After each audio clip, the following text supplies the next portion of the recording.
I live for the moments with you when nobody's around. Growing with you, letting go of myself. Knowing with me, girl, it's safe as a sound. Be transparent with me and make it easy to see. Hey y'all, let's get into these wedding flowers. So here we are with the supplies that we need to make this aisle runner or down the aisle flowers. So I have 2 swimming pool noodles, some zip ties. Here are the hydrangeas that I got from Amazon. The roses are from Amazon. Zip ties are from Amazon. The floral cutters are from Michaels.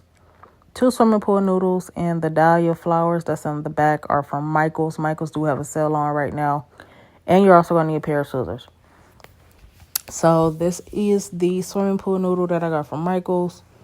And I'm going to open up these zip ties. The zip ties did not fit, y'all, so I had to fit them in between the noodles. So once I took these hydrangeas out of the pack, they do come smushed up. So you kind of want to use a blow dryer or a steamer to kind of fluff these up. Or you can use your fingers, either one of the two. They did come with stems. So I am putting the stems in the hydrangea heads, and I'm going to do this until I get all of them done and completed. And I'm just fluffing them out with my fingers. So that's basically what you see me doing here, to kind of fluff them out, because they did come smushed in this pack. Also, when you guys get your flowers, they do come with dust on them. So you kind of want to take these out when you get them and let them air dry or let them air out for 48 hours. Because this does play with my asthma so cold. But this will look like once I got the stems into the hydrangea heads. And now I'm going to start covering the ends first. These stems were pretty long, but it helped for the end part of it. So when you start sticking them into the sides and the top, it's going to get tricky. And you're going to see me stick one at the top, and you're going to see how this looks a hot mess, right? Doesn't fit. So here's where your wire cutters are going to come in at, because you're going to cut half of the stem and stick it right back into place, and it's going to fit. So you kind of just don't want to stick them all the way down in there. You kind of want to give like a dimension of high, low, high, low, high, low. That's basically what I did, and it actually ended up working out pretty well. And it actually filled up the pool noodle. So that's basically what I'm doing. And I tried to do it again without cutting that. And you see how high it sits up. You don't want it to sit it that high, but just high enough where it's covering the pool noodle. So cut them again. So I had to cut all these stems down. And that's basically what you see me doing here. Just cutting the stems and sticking them into place. You want to make sure you cover the holes, the sides, and the top, so you're not seeing the actual pool noodle. Now you can see here how full it looks, but there is some gaps, but don't worry about that because you have your extra flowers to fill in the gaps, okay? So this is what the dimension is looking like right now. Also, happy Father's Day to all the fathers out there. We know the mothers do it all, mother and father, but actually to the deserving fathers out there, happy Father's Day. So these purple flowers I'm putting in are dahlias. I got those from Michaels. They do have a sale right now going on. I end up getting 7 of these for $1.99. They're really small, but they were durable for this project. So next, I'm still going back in to finish up this pool noodle with the hydrangeas. Like I said, this pack came a pack of 64. Really big pack, but their ears, or if you are using hydrangeas, white ones, they do have a pack of 104 to 300. Depending on how many flowers you're using, bouquets or centerpieces, you're going to need a lot of them. But like I said, make sure they're silk flowers. So I'm going to continue to do this until I have basically this pool noodle halfway covered, because that's how far it went, was halfway. Sorry, y'all. I got bronchitis going on too. So y'all got to bear with me because my voice is just a hot mess. So basically, I'm still cutting all these stems and I'm covering up the top, but you also want to make sure the sides are covered as well. Sorry for my elbow in camera view. So I'm covering up the sides as well, cutting the stems just to make sure they fit. Now you can put these on an angle or stick them straight up. I kind of did both ways because you can kind of see how you want the flowers to sit. If you don't like it on an angle, you can just put them straight sticking up. But make sure your hydrangeas are spread and full before you stick them straight up. You see me like right here, sticking them straight in on the sides. That's where I would recommend sticking the hydrangeas, is sticking them straight into the sides. And then at the top, stick them straight up. This came out a little bit better than I expected. It only took me like an hour and 20 minutes to do this just because I worked with floral arrangers before. Here are the purple dahlias that I'm filling in the gaps for. There are some hydrangeas that went too far in, so I'm just going to pull those up. And all the other gaps that you see, don't worry about it because that's where we're going to use the roses to cover up the bigger gaps in these. So this is what it looks like with the hydrangeas and dahlias in here. And now we're going to start sticking in these purple roses.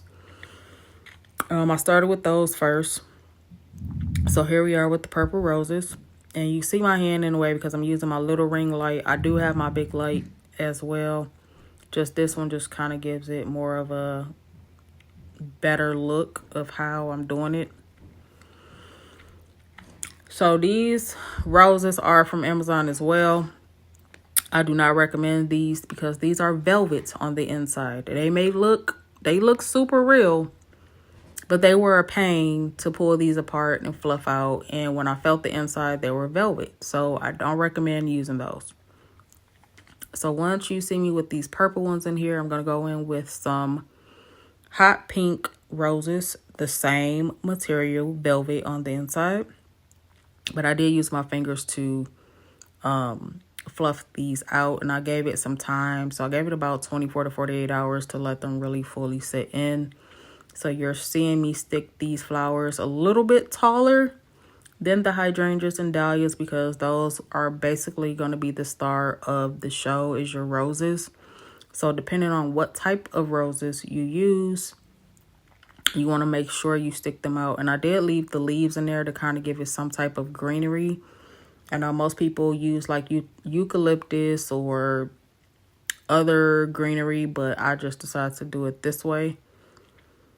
And I'm just showing you where I'm just placing these flowers. Like I said, this did not take me long at all because I'm used to doing projects like this most of the time. So it took me about an hour and 20 minutes to get this project. And basically, I'm just going to stick them, like I said, where I see gaps. There is a big gap right there where that pink flower sits at in the middle next to this purple flower. So I'm going to stick some other flowers in there, but you're going to see what I did. So now I'm adding teal. And I'm sticking them just where the other flowers are, making sure I find gaps and just replacing them. That's all you basically doing. And you want to kind of do like a color coordination, but not really. So if you got pink, purple, you kind of want to spread some teal or some other color roses in between. Or if you're just doing white, all white with a pop of color, that's kind of like the easiest thing. But when it comes to color flowers like this, you kind of want to get on a coordination because if not, it's going to look weird or kind of off. And these stems on these flowers, the teal, were a little bit thicker. So I kind of had to go in and pull from the bottom to pull it down into the pool noodle. So that's where I had the problem at. But either than that, it kind of went well. So you just basically seeing me fill in the middle and the gaps. And then it's just giving you a side view. I am cutting the stems though, because these stems were super, super long. I think they were longer than the hydrangeas. And then here is a overview now of me doing the emerald green. Like I said, I had to pull these apart. And this basically is the design that I'm going for. These were a little bit bigger than the pink and the purple. So you kind of want to make sure these flowers are not heavy as well. But if you super glue them or hot glue them down, it won't be an issue. So here's where you see me sticking this out at. Again, and just trying to get it down in there because, like I said, these stems were super thick. And you also want to have a super slim stem because if not, you're going to be struggling to get them in here. But like I said, this is just a practice run of how I'm doing these flowers for my bride. So this is the final project or look that I went for. So if you like stuff like this, like, comment, share, and hit the plus button for more content like this. I will be doing a series on wedding centerpieces and just doing a wedding series in general.